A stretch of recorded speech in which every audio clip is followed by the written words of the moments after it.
4 बजे से 7 बजे तक शिव के भ्रमण का समय बताया है शाम को। तो 7 बजे से लेकर फिर रात्रि 9 बजे तक लक्ष्मी और दरिद्रता फिर भ्रमण पर जाती है। इनका एक समय निश्चित है महाराज। भ्रमण कर कर आ जाना। अब इस बीच में जब लक्ष्मी और दरिद्रता दोनों निकल कर जा रही हैं तो दोनों एक भाव रख कर जाती हैं कि आज हमको कहां प्रवेश करना।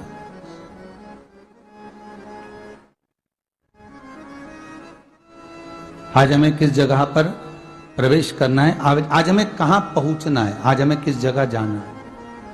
और जिस नगर में जिस मार्ग से लक्ष्मी और दरिद्रता निकल कर जाती है, ये दोनों का जब निकलना होता है, इनको स्थान दिया गया जहां पर स्वच्छता हो, घर के दरवाजे पर रंगोली डली हुई हो, द्वार पर जल छीटा गया हो। महाराज उस द्वार पर लक्ष्मी प्रवेश करती है तो दरिद्रता भी जाने लगती है अंदर। जब दरिद्रता अंदर जाने लगती है तो लक्ष्मी उसको रोक देती है।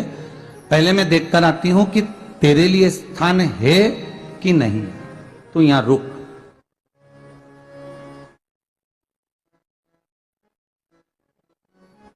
कुछ देर तक दरिद्रता बाहर खड़ी रहती है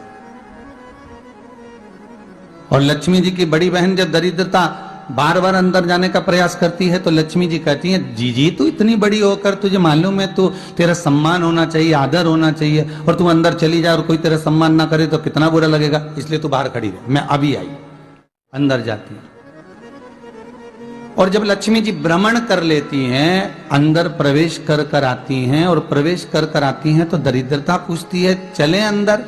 तो लक्ष्मी जी कहती हैं, तुझे मालूम नहीं है क्या जीजी कि जिस घर में मैं प्रवेश कर जाती हूं उस घर में फिर दरिद्रता नहीं जा सकती, क्योंकि यह तेरा वचन था, यह तेरा वचन था। अपन दोनों का जब मंगल विवाह हुआ था, मेरा विवाह जब नारायण के साथ में हुआ और तुम्हारा विवाह जब दुस्साह मुनि के साथ हुआ, दरिद्रता का विवाह दुस्साह मुनि के साथ हुआ।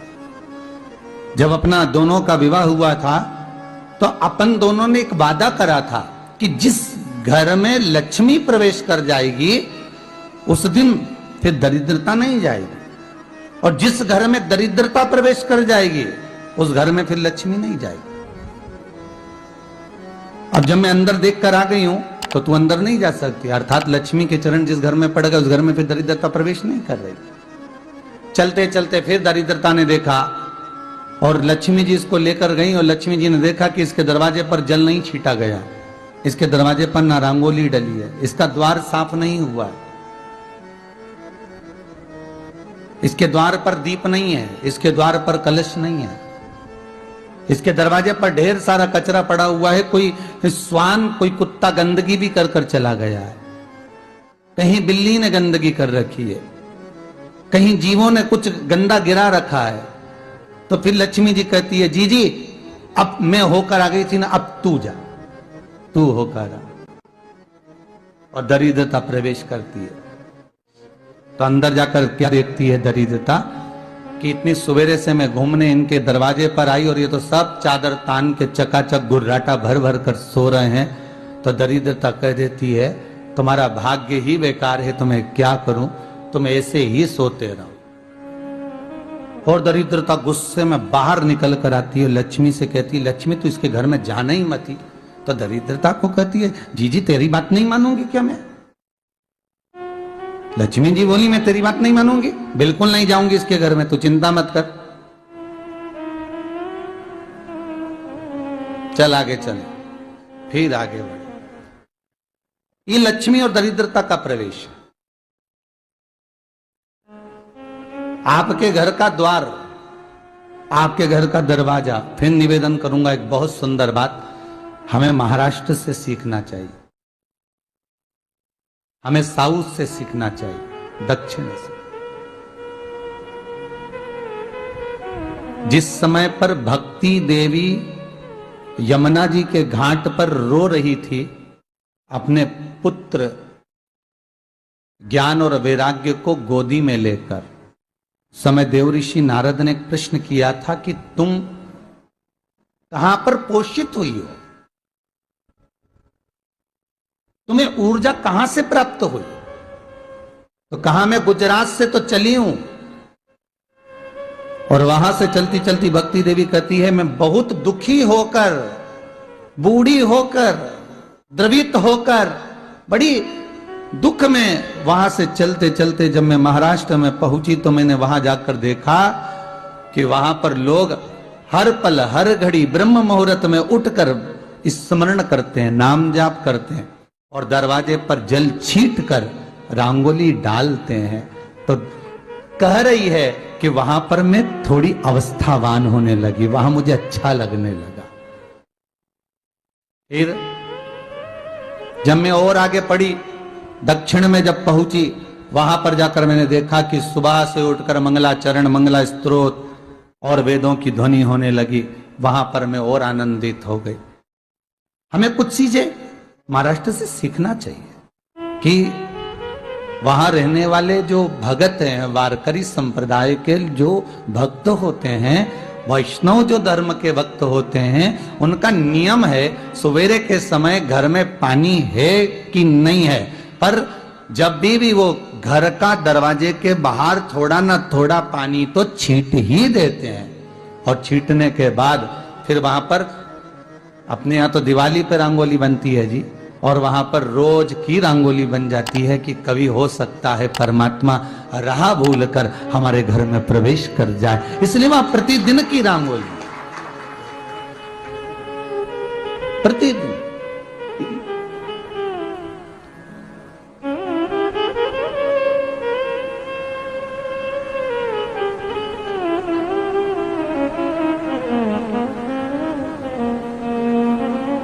हमें सीखना चाहिए थोड़ा सा। आज के जमाने में तो बहू अपने कमरे की झाड़ू लगा ले, वो ही बहुत बड़ी बात है। हो खड़ी खड़ी बहू ये देखती रहेगी कि नौकरानी सही से झाड़ू लगा रही, वहां से लगा के लाओ, इधर से हेड के ले जाओ, वहां से कचरा सोरो, वहां से पोछा लगाओ। खड़ी रहेगी, उंगली से बताती रहेगी, पर इतना नहीं बनेगा कि सेविका से, नौकरानी से, दासी से कह दे कि तू मम्मी पापा के कमरे की लगा ले, मैं मेरे कमरे की लगा लूंगी, तू जा उधर। थोड़ा दया का भाव अगर होता तो उसके मन में भी आता कि मेरी बड़ी सेठानी तो अपनी जगह पर है, पर छोटी तो सेठानी की भी बड़ी सेठानी है जो मुझ पर करुणा करती रहती है। पर बड़ी तो कहे कि बेटा रहने दे, तू उधर ले जा, जब भाभी के कमरे में देख ले जा, उसके बच्चों का बड़ा फैलारा रहता ना, तू उधर देख ले जा, तो जरा उधर, मां उधर भेज रही है।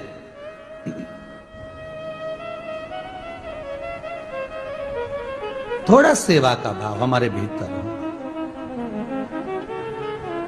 और एक निवेदन तो हमेशा करा है और अब आज भी करता हूं, पूरे घर की सफाई करवाओ, पूरे घर में तुम पोछा झाड़ू जो चाहे करवाओ, मना नहीं है।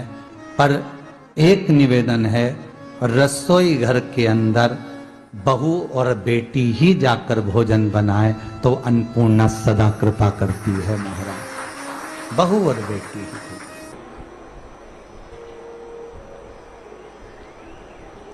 फिर एक कहीं ऐसी जगह मिल जाती है जहां ठोका और वो खींच चलिए, कपड़े टांग, बार बार प्रयास करा, हिम्मत नहीं आ रही। आपने कहा कि कपड़े तो टांगना है, कील तो ठोकना पड़े।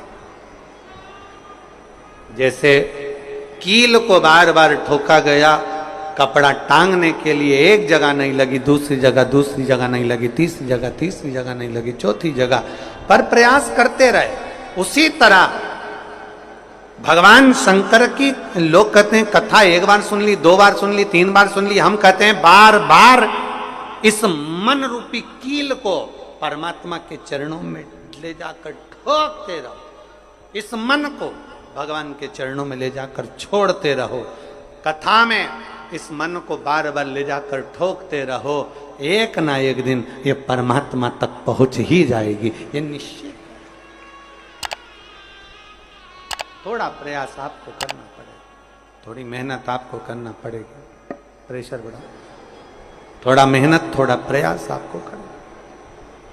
और मैंने तेरे ही भरोसे बाबा, तेरे ही भरोसे हवा बिच उड़ती जावांगी बाबा, डोर हर तो छड़ी नावे कटी जावांगी भोले मैं तेरी कदम।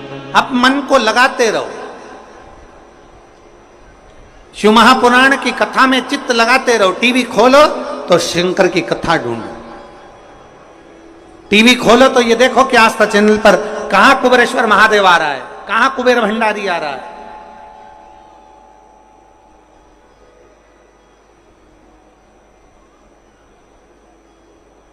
मन को इधर उधर ना मोड़ो। जैसे एक व्यक्ति ने अपनी गाड़ी से 25 लोगों को उड़ा दिया। अब एक व्यक्ति ने 25 लोगों को उड़ा दिया तो उसको ले जाके पुलिस वालों ने जज के सामने खड़ा करा। जज ने पूछा, तुम्हारे ऊपर इल्जाम लगा है तुमने 25 लोगों को उड़ाया। जी हुजूर, सफाई में कुछ कहना चाहते हो, सफाई देना चाहते हो? उसने कहा, हुजूर मैं गाड़ी चला रहा था, मेरा ब्रेक फेल हो गया था, तो एक तरफ 2 लोग जा रहे थे, एक तरफ पूरी बारात जा रही थी। अब आप बताओ हुजूर, जज साहब, मुझे गाड़ी का हैंडल कहां घुमाना था? जज साहब ने कहा, 25 लोगों से तो अच्छा था कि 2 लोगों पर गाड़ी चढ़ाता, 2 लोगों को उड़ा देता, पर 25 क्यों उड़ाए तूने? जज साहब, आप बिल्कुल सत्य कह रहे हो, मैंने अपना हैंडल 2 लोगों की ओर ही घुमाया था, पर वो बारात में घुस गए थे। मैंने तो 2 के लिए ही हैंडल घुमाया था, पर वो बारात में घुस गए। हम भी ऐसे ही हैं। हमें शिव जी को 1 लोटा जल चढ़ाना है, हमें शंकर जी का भजन करना है, हमें भगवान को भजना है, हमें कथा सुनना है। हम जाते बड़े मन से कि हमें कथा सुनना है, कथा सुनना है, कथा सुनना है, कथा सुनना है, और मालूम पड़े कथा में जाकर बैठे, कोई इधर बात कर रहा था, कोई उधर बात कर रहा था, कोई पीछे आवाज लगा रहा था, कोई कुछ नहीं, तो तुरंत जितने बैठे रहेंगे ना, तुम सबका ध्यान एकदम उसी जगह पर मन जाएगा कि कौन ने क्या बोला, कौन ने क्या करा। अरे भाई, तुम आए कहां पर हो? भगवान शिव की कथा को सुनने के लिए। तुम आए कहां पर हो? शंकर को अपने दिल में बिठाने के लिए। तुम आए कहां पर हो? शिव तत्व को जानने के लिए। और अपने चित्त को हम भटका रहे हैं, अपने चित्त को इधर उधर लेकर जा रहे हैं, वो श्रेष्ठता नहीं।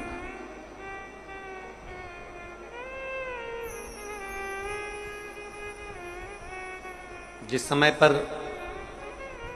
ब्रह्मा जी ने सृष्टि की रचना करी,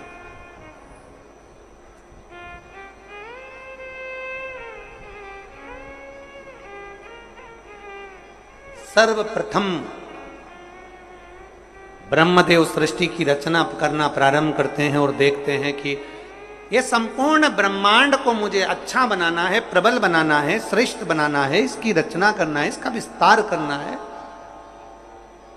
उन्होंने सनकादि ऋषियों को प्रकट कर, सनत कुमारों को जब प्रकट किया, सनत कुमारों को प्रकट करते से ही सनत कुमार तो भगवान शंकर की, भगवान नारायण की भक्ति में ऐसे डूब गए कि उन्होंने सृष्टि का क्रम आगे बढ़ाया ही नहीं। उन्होंने सृष्टि को आगे बढ़ाया ही नहीं।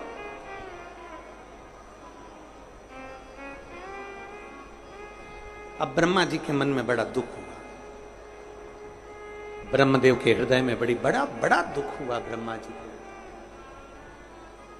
ब्रह्मा जी भगवान नारायण के पास में गए और नारायण के पास में जाकर उन्होंने हाथ जोड़कर निवेदन करा। ब्रह्मा जी बोले हैं, नारायण, मैंने सृष्टि का खंड आगे बढ़ाने के लिए सनकादि ऋषियों को प्रकट किया, मैंने सृष्टि को आगे बढ़ाने के लिए सनकादि ऋषियों को मार्गदर्शन किया, पर ये सनकादि ऋषि तो भगवान की भक्ति में डूब गए, आपके भजन में डूब गए, ये तो कोई सृष्टि को आगे बढ़ाते नहीं है। करूं तो करूं क्या, सृष्टि कैसे बढ़ाई जाए, अब ये मुझे आप बताओ।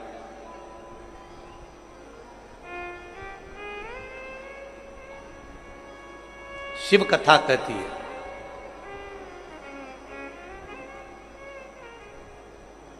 जब आपको लगने लगे कि मैंने बहुत प्रयास कर लिया और अब मेरा यह कार्य नहीं हो रहा, तब उस जगह पर शिव महापुराण की कथा कहती है कि एक बार शंकर पर विश्वास कर देखो, शंकर पर भरोसा कर देखो। एक पत्र है,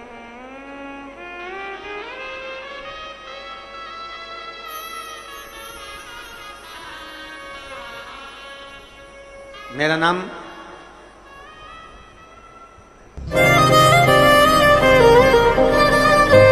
जात्री साहू है, मैं ग्राम बोराई जिला दुर्ग की निवासी। मेरी 7 साल की बेटी है जिसका नाम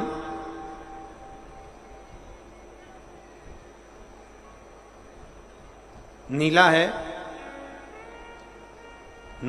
7 वर्ष की बेटी है। कहीं बैठी हो तो हाथ हिला सकती है।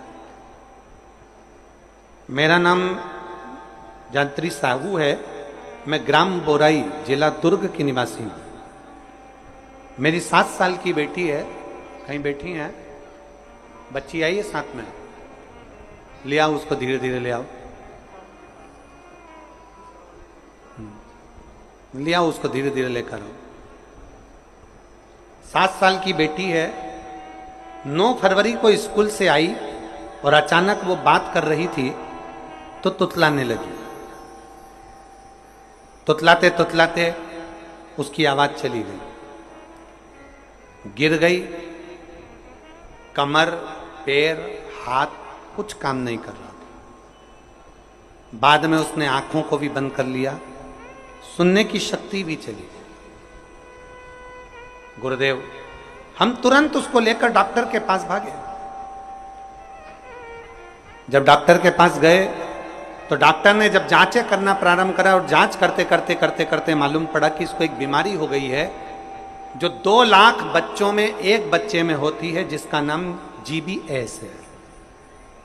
जिस बीमारी के अंतर्गत शरीर के, गला पकड़ रहा है भाई, जिस बीमारी के अंतर्गत शरीर के एक एक अंग बंद होते चले जाते हैं, उसकी नसें चोक होती चली जाती हैं। GBS बीमारी के अंतर्गत नसें चोक होती चली जाती है, बोलना, देखना, सुनना, शरीर का काम करना सब बंद हो जाता है। डॉक्टर ने कहा यह बीमारी बड़ी खतरनाक है, यह बीमारी ऐसे ठीक नहीं हो सकती, इसको नागपुर ले जाओ। हम अपनी बच्ची को नागपुर लेकर गए। नागपुर में उसका इलाज चालू हुआ। इलाज करवाते करवाते करवाते करवाते 10 दिन हो गए, 15 दिन हो गए, पर बच्ची को होश नहीं आया, वेंटिलेटर पर पड़ी रही। ना बोल पाती, ना चल पाती, ना देख पाती, ना सुन पाती। तब किसी ने कहा कि सीहोर वाला महाराज कथा कहता है, उस कथा को एक बार इस बच्ची के कानों में सुनाना प्रारंभ करो। डॉक्टर तो अनुमति नहीं दे रहे थे, पर हमने डॉक्टरों से बोलकर बच्ची के कानों में हेडफोन लगा के कथा कहना प्रारंभ किया। शिव मंदिर जाकर बेलपत्र लाते, उसके पलंग पर रख देते, थोड़ा सा जल लाकर उसके होठों पर लगा देते। 21 दिन निकल गए पर बेटी होश में नहीं आई। 21 दिन तक होश में नहीं आई। धीरे धीरे धीरे धीरे धीरे धीरे डॉक्टर ने कह दिया इसका शरीर ठीक नहीं है, ये GBS बीमारी एक ऐसी बीमारी है जो कभी ठीक नहीं होती है, आप इसको घर ले जा सकते हो, ये ऐसी कैसी ही रहेगी, ना चलेगी, ना बोलेगी, ना देखेगी, ये ऐसी रहेगी। हमने कहा डॉक्टर साहब थोड़ा सा तो इलाज करो। कहा इसका इलाज पूरे भारत में क्या विदेश में भी नहीं है। तब हमने वो बेटी 21 दिन तक ये किया, फिर सीहोर से रुद्राक्ष मंगवाया, उसका जल दिया, फिर पशुपति व्रत किया। ऐसे करते करते 45 दिन निकल गए और 45वें दिन जब हम बेटी को जल देना प्रारंभ करें तब डॉक्टर ने कहा अब इसके शरीर में हलचल हुई है और ये इसको वेंटिलेटर से उतारकर आईसीयू में रखा गया। एक 45 दिन निकल गए। 45 दिन से फिर धीरे धीरे धीरे धीरे करते करते इलाज तो चलता रहा, पर डॉक्टर बोल रहे थे इसका कोई हल नहीं है, इस बेटी को घर ले जाओ। इसका शरीर काम नहीं कर रहा था, पलंग पर पड़ा हुआ था। फिर हमने भी हिम्मत करी और उसको 2-3 महीना वहां रखा। जब कोई निर्णय नहीं निकला तब हम उसको घर लेकर आ गए। घर पर शिव जी का चढ़ा जल देते, शरीर पर जल लगा देते, बेलपत्री खिला देते, पीस पीस कर उसके मुंह में लगा देते। आज बाबा को धन्यवाद देती हूँ, इतनी बड़ी बीमारी से मेरी बेटी चलना भी प्रारंभ हुई, देखना भी प्रारंभ हुई, सुनना भी प्रारंभ हुई और आज मेरी बेटी का शरीर काम करना प्रारंभ कर दिया। मैं बाबा को यहाँ धन्यवाद देने के लिए एक शिव तत्व गला पकड़ रहा है, खींच के बोलना पड़ रहा है। शिव के प्रति एक अविरल भक्ति, शंकर के प्रति एक विश्वास, एक भरोसा जागृत।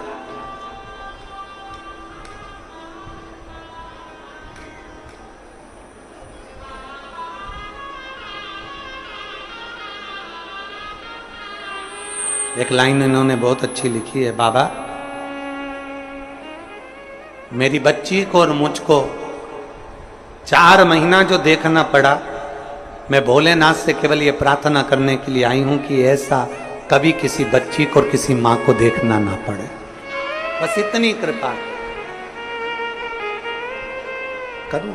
शिव औघड़ी है, शिव त्रिकालदर्शी है, शिव शंभु ओगड़ी, त्रिकालदर्शी, कैलाशी, अविनाशी। ब्रह्मा जी कह रहे हैं सृष्टि कैसे बढ़े,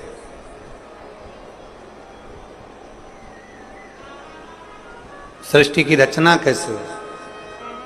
भगवान नारायण ने कहा कि आप एक काम करो, भगवान शिव के पास में जाओ, शंकर जी के देवादिदेव महादेव के पास में जैसे ही पहुंचे, भगवान शंकर से प्रार्थना करी ब्रह्मा जी ने कि मैं सृष्टि को कैसे बढ़ाऊं, मैं सृष्टि की रचना कैसे करूं, इसको बढ़ाऊं कैसे, क्या करा जाए। भगवान शंकर ने कहा ब्रह्मदेव यदि भूलवश भी श्रावण महीने की शिवरात्रि के दिन आपके स्मरण में हो, अगर भूलवश भी 1 लोटा जल या शिव नाम मुख से निकल जाता है तो फिर उसको कुछ नहीं करना पड़ता, करता देवाधिदेव महादेव।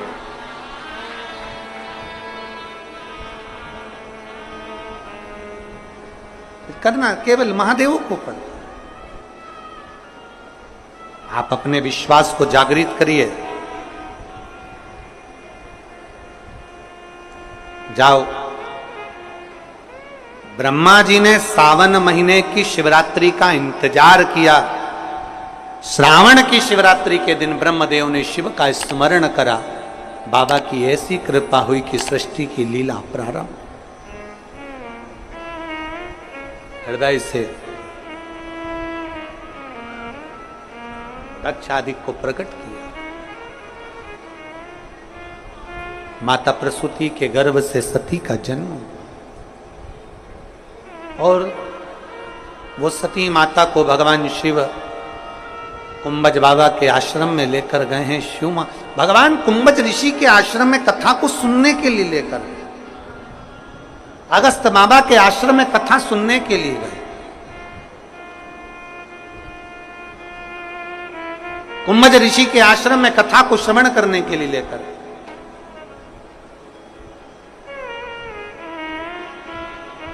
भगवान ओगड़दानी माता सती को लेकर जैसे कुंभज ऋषि के आश्रम में पहुंचे, जैसे कुंभज बाबा के पास में पहुंचे, कुंभज ऋषि के आश्रम में पहुंचे, भगवान कुंभज ऋषि ने, अगस्त ऋषि ने सती माता को देखा। आ जाओ।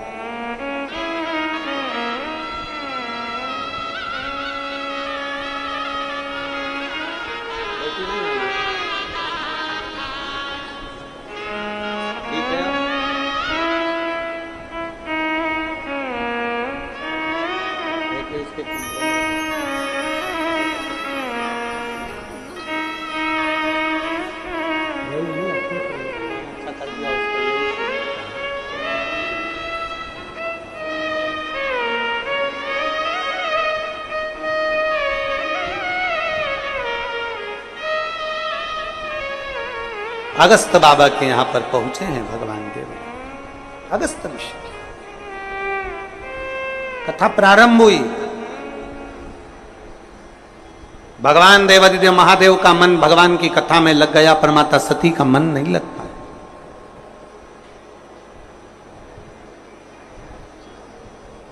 शिव कथा कहती है सबसे पहले श्रोता भी शंकर हैं और सबसे पहले वक्ता भी शंकर है। कथा कहने वाले शंकर और कथा सुनने वाले शंकर। अभी हम हर जगह कथा में कहते हैं कथा बाचने वाला भी शिव है। शंकर की कथा अगर कोई बाच रहा है तो वो शिव ही बाच रहा है। इसमें कोई प्रदीप मिश्रा या कोई अन्य महाराज नहीं बाच सकता, बाचने वाला शंकर है। कथा सुन रहा है तो